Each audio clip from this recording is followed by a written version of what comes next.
নমস্কার, আমি তনিমা আর আমার নতুন আরেকটি গল্পে আপনাদের সবাইকে অনেক অনেক স্বাগত।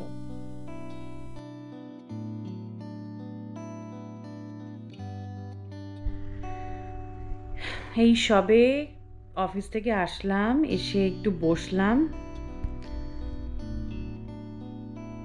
স্বামী, চা দেবে না? তোমার হাতে চা ছাড়া তো আমার টায়ার্ডনেস কাটবে না। চাটা খেয়ে তারপর বাকি কাজ। এখনো কি রোদ্দুর বাইরে, তবে ওয়েদারটা কিন্তু ভীষণভাবে পাল্টে গেছে এখানে। মানে এখন প্রথম প্রথম যতটা গরম ছিল, এখন তো সেপ্টেম্বর মাস পড়েই গেছে, মানে অক্টোবর সামনের মাস থেকেই বলতে গেলে ঠান্ডা ঠান্ডা ব্যাপারটা চলে আসবে। আর এখনও মানে রোদ্দুরটা উঠছে ঠিকই, কিন্তু রোদ্দুরটা সকালবেলা ঘুম থেকে উঠে যখন যাচ্ছি না অফিসে, তখন রোদ্দুরটা গায়ে মানে ভালোই লাগছে। ওয়েদারটা অনেকটাই পাল্টে গেছে। এখন বাড়িতে এসে এই একটু বসলাম, চাটা খাবো, খেয়ে তারপর যাব হচ্ছে স্নান করতে। স্নান করা হয়ে গেলে তারপর হচ্ছে রাত্রে রান্না।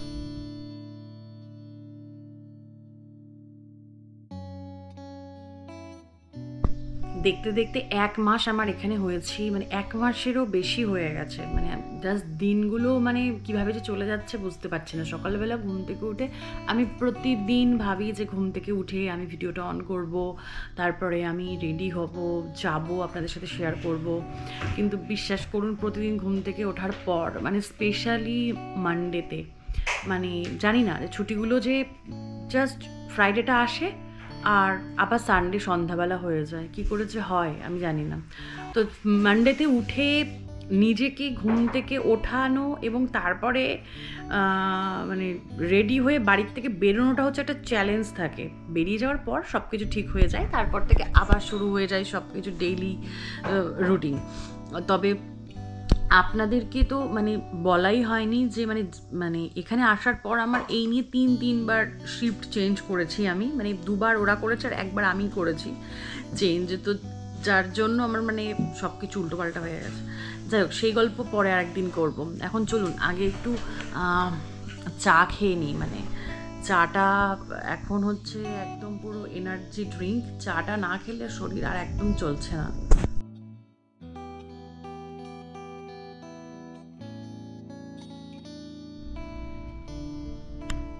রাত্রিবেলা কি রান্না?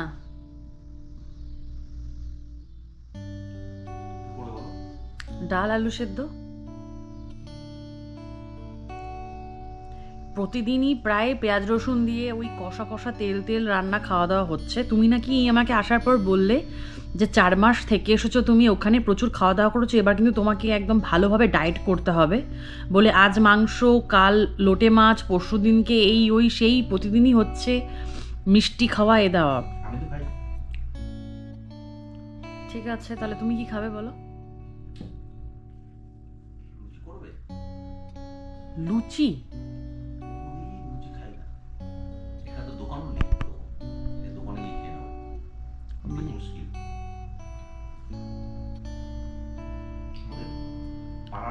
তুমি এখন 8টা বাজে, তুমি এখন মানে 8টা কটা বাজে এখন? 7:30 না 7টা? 7:30। তো ঠিকই আমি আইডিয়া করেছি। তুমি ময়দাটা মাখতে পারবে? আড্ডা বলো না পারবে কিনা মাখতে। তাহলে আমি স্নানে যাচ্ছি, তুমি তাহলে ময়দাটা মাখো, মানে মোটামুটি একটা স্ট্রাকচার তৈরি করে রাখো। বাদ বাকিটা যা লাগবে না লাগবে আমি পরে এসে করে নিচ্ছি, মানে একটা মোটামুটি স্ট্রাকচার তৈরি করে রাখো। স্নানে যাচ্ছি, তুমি ময়দাটা একটু ইয়ে করে রাখো। হ্যাঁ ঠিক আছে, ঢাকা দিয়ে রাখো। স্নান টান করে চলে এসেছি, আর এদিকে একজন খুব মনোযোগ সহকারে ময়দা মাখছে। আজকে মনে হয় সত্যি সত্যি খুব লুচি খেতে ইচ্ছা করছে, না হলে কোনোদিনও ময়দা তো আজ পর্যন্ত মাখতে দেখিনি। আমিও স্নান টান করে একেবারে রান্নাঘরে চলে এসেছি। একটু আলু দিয়ে পেঁপের তরকারি করব। খুব স্বাদ করে পেঁপেটা কিনে নিয়ে আসা হয়েছিল পেঁপে সেদ্ধ দিয়ে ভাত খাবো বলে, কিন্তু এই পেঁপের এমনই অবস্থা যে আলু সেদ্ধ হয়ে যায় তো পেঁপে সেদ্ধ হয় না। তাই একটুখানি পেঁপে অবশিষ্ট ছিল, সেটাকেই আজকে তার গতি করব। জানেন, এবার বাড়িতে গিয়ে থাকার পর বেশ একটা প্রশ্ন কমন সবার মুখেই ঘুরে ফুরে এসেছে বারবার। হ্যাঁ রে, বাংলা মিডিয়ামে পড়ে তুই আমেরিকাতে কি চাকরি করিস? আবার কেউ কেউ তো বলেছে তোর বরই মনে হয় তোকে ওখানে ঢুকিয়ে দিয়েছে না? আবার কেউ কেউ বলেছে ওখানে কি চাকরি পাওয়াটা এতই সোজা যে গেলেই মোটামুটি সবাই চাকরি পেয়ে যায়। তো ভাবলাম আজকে এই প্রশ্নের উত্তরগুলোই আপনাদের সবাইকে দিই, যে এখানে আমি কিভাবে চাকরি পেলাম, কেন চাকরি পেলাম, বা এখানে চাকরির সুযোগ সুবিধা কি কি আছে, বা আমার বর আমার এই চাকরির পিছনে কতটা অবদান আছে। প্রথমেই বলি, শুধু আমার চাকরি কেন, আজকে অনেক কিছুর পিছনেই আমার বর অর্থাৎ অনলের অবদান অনস্বীকার্য।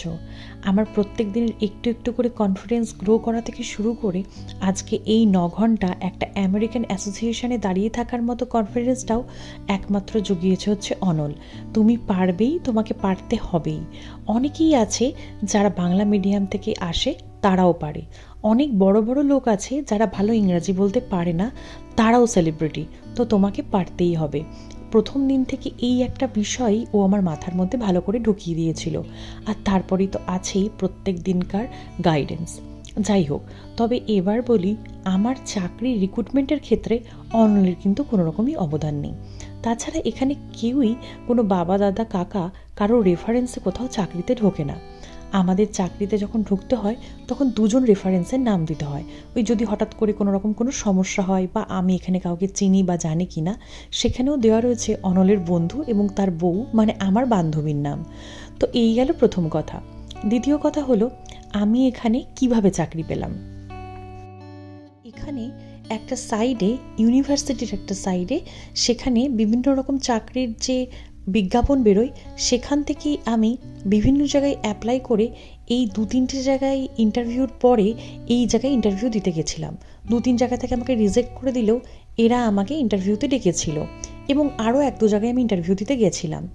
তো এখানে প্রথম বেসিক যে জিনিসটা চাই সেটা হচ্ছে মাস্টার ডিগ্রি, একটা মিনিমাম অঙ্ক এবং কম্পিউটার জানা। তো এই 3টে জিনিসই আমার ছিল। তো যার জন্য আমি এখানে চাকরিটা পেয়ে যাই। এবার কেন ওরা আমাকে চাকরিতে নিয়েছে সেটা একমাত্র বলতে পারবে আমার ম্যানেজার, জেনারেল ম্যানেজার এবং আমার টপ বস। তবে আমার ম্যানেজারের কাছে পরে গল্প শুনেছি, সে বলেছে আমার কনফিডেন্সের জন্যই সে নাকি আমাকে হায়ার করেছে। তবে এখানে চাকরি তো সবাই করতে পারে না, তার কারণ ইচ্ছা থাকলেও ওই যে উপায় নেই। কারণ এখানের সবার ভিসা তো সব রকম নয়, যার ভিসাতে কাজের একমাত্র পারমিশন থাকবে সেই কাজটা করতে পারবে। তবে বেঙ্গলি মিডিয়াম হোক আর ইংলিশ মিডিয়াম, সব থেকে দরকার আগে কনফিডেন্স। আর আজকে দেখুন, একটা লুচিও ফোলেনি, বেচারার মনটা খুব খারাপ। যাই হোক, খাবার দাবার বেড়ে নিয়েছি আর অনেকগুলো লুচি ফেলেও দিয়েছি, জানেন, আর করিনি। তো ওকে উইকেন্ডে একটু ভালো করে লুচি খাওয়াতে হবে। তাহলে আজকে লুচি খেতে খেতে এখানেই শেষ করছি আমার গল্প। দেখা হচ্ছে খুব তাড়াতাড়ি নতুন আরও একটি গল্পে। সবাইকে টাটা।